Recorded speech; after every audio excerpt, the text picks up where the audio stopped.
Hello, traders. FX Pip Collector here. Today is Wednesday, May 21st, and this is my analysis for the Aussie US dollar.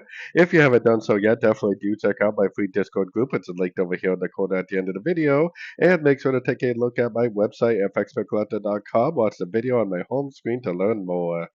So, anyways, the Aussie dollar definitely, if this right here is the end of a crescent, it definitely needs to maintain momentum to the upside. If it breaks down, then that definitely is going to tell me that this is not a complete ABC crescent, and maybe it really is going to make a much bigger pullback on like the daily time frame. But for me personally, because of the breaker structure to the upside we have here, because of the impulsive move we have up, I'm still looking at this right here, all this price action we've had since then. I'm still looking at very likely just being a pullback within an uptrend.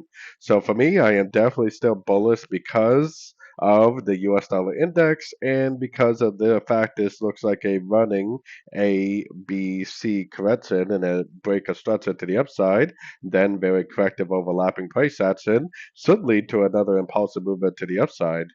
So, anyways, taking it down to the 1 hour time frame, for me personally, I definitely am still looking for longs. I think today is going to definitely be a pullback day on the dollar pairs, and there is a chance that it just goes all the way down and takes out the lows. So, I mean, depending on what time frame you're trading, you could try to go short.